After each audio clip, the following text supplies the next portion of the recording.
My name is Sophia Martinez, and I'm 32 years old.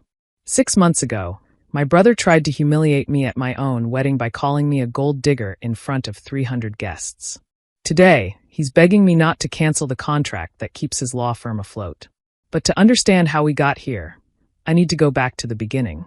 Growing up, Carlos was the golden child. 3 years older, valedictorian, Columbia Law School, the son who could do no wrong. I was the disappointment, the daughter who dropped out of college to play with computers and waste her potential. My parents, both professors, never let me forget it. Every family dinner came with comparisons. Carlos just made partner. They'd announce while I served tables to fund my coding boot camp. Carlos bought a condo. They'd beam while I slept on a friend's couch, working 18-hour days on my startup. "Why can't you be more like your brother?" became their refrain. Professional, respectable, successful. What they didn't know, what I never told them, was that while Carlos was climbing the corporate ladder in his expensive suits, I was building something extraordinary from my laptop in coffee shops. It started as a simple idea, AI-powered legal document automation. Law firms were drowning in paperwork, paying junior associates 6 figures to do work that could be automated. I knew because Carlos complained about it constantly, mocking the grunt work, while billing clients $400 an hour for it. "That's why we have paralegals in first years," he'd laugh. "Let them suffer through the mindless stuff." I listened, coded, and kept quiet. By 25, my company, LegalFlow AI, had our first major client. By 27, we were processing documents for 20 firms. By 30, we were the industry standard, though I kept my role as founder and CEO quiet, operating under my middle name and mother's maiden name, Sophia Chin. My family had no idea. They saw me working from home, assumed I was freelancing, and continued their pity. "Poor Sophia," my mother would sigh, still finding herself. Then I met James. He was everything my family should have loved: Harvard MBA, investment banker, came from a good family, with a house in the Hamptons. We met at a tech conference where I was speaking. My family thought I was waitressing. He was funny, kind, and refreshingly unimpressed by his own pedigree. "Fair warning," he said on our third date. "My family's kind of awful. Old money, old attitudes. They're going to be weird about you being Latina." "Fair warning back," I replied. "My family's going to be weird about you being rich." He laughed. "How rich do they think I am?" "Rich enough," I said, not mentioning that my company's latest valuation put my net worth at roughly triple his. When I introduced James to my family, their reaction was exactly what I'd expected.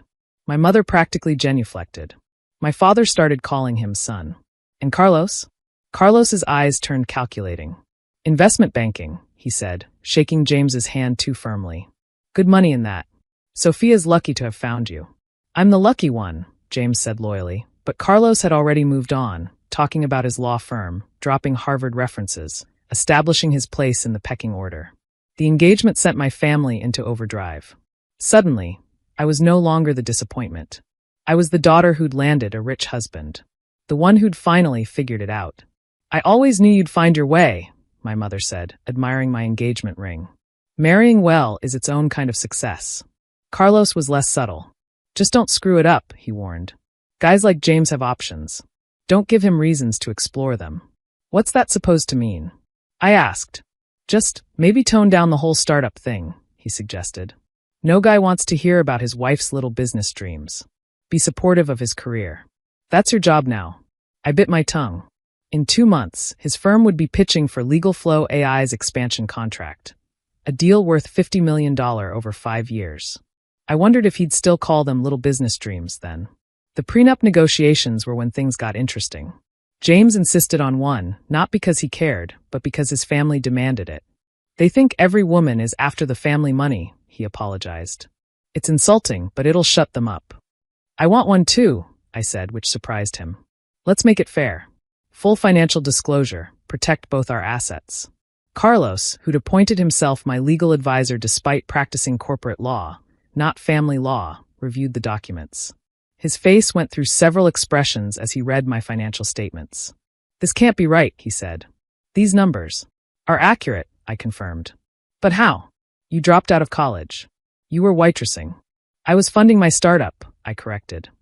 "While waitressing. And I didn't drop out, I graduated early online. Just didn't walk because I was closing our series of funding that weekend." He stared at the papers showing my 73% ownership of a company worth $400 million. This is Legal Flow AI? The Legal Flow AI. The one your firm is pitching to next month? I smiled sweetly. Yes. His face went pale. Sophia, we need to talk about. No, I said firmly. We don't. You've spent 10 years calling me a disappointment. You don't get to change your tune now. But I could help.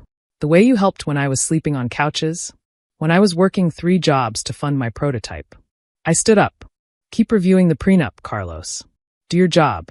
That's all I need from you. The wedding planning revealed everyone's true colors.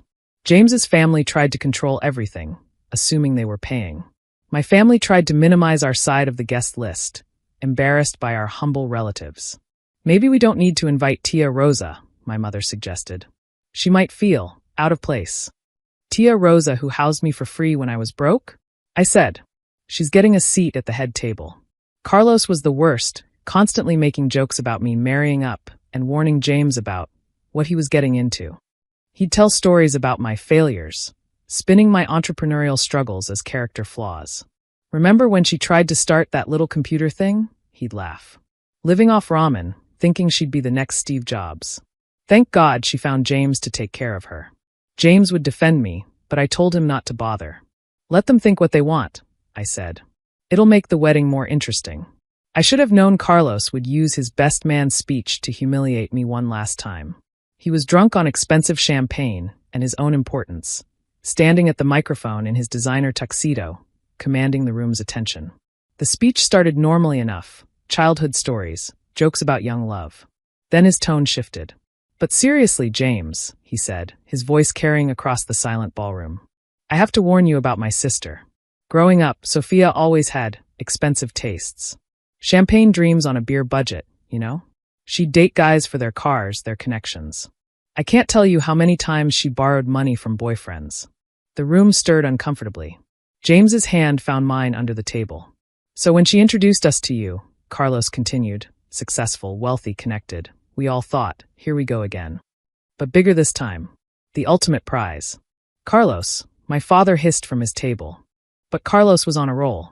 She's only after your money, he announced, raising his glass. But hey, at least she's ambitious about it. The room went dead silent. 300 guests stared in horror. James's family looked vindicated. My mother appeared to be having a stroke. And James, sweet, loyal James, started to stand, ready to defend me. I touched his arm, stood instead, and took the microphone from my brother's hand. Thank you, Carlos, I said calmly. Since we're being honest about money, I should probably tell everyone. The prenup James and I signed protects his assets from mine. Nervous laughter rippled through the crowd.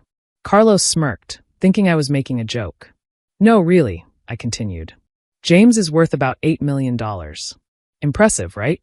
Especially for someone our age. My net worth, as of our last valuation, is $292 million. The laughter stopped. Carlos's smirk froze. You see, I said, turning to address the room. While my brother was calling me a failure, I was building Legal Flow AI. We're the company that processes 40% of corporate legal documents in the country, including, coincidentally, the contracts his law firm desperately needs to stay competitive. I looked directly at Carlos. The company that just hired your firm, dear brother? That's mine. The $50 million contract your partners have been salivating over? I'll be signing that on Monday. Or not. I haven't decided. His face had gone from red to white. I could see him doing the math, realizing how much of his firm's projected revenue depended on my signature. But tonight isn't about business, I said, smiling at the stunned crowd. It's about love. James and I fell in love when he thought I was a struggling entrepreneur, and I thought he'd be another boring banker. We were both wrong. He's brilliant and kind, and the only person in this room who knew about my company and didn't care. I raised my own glass.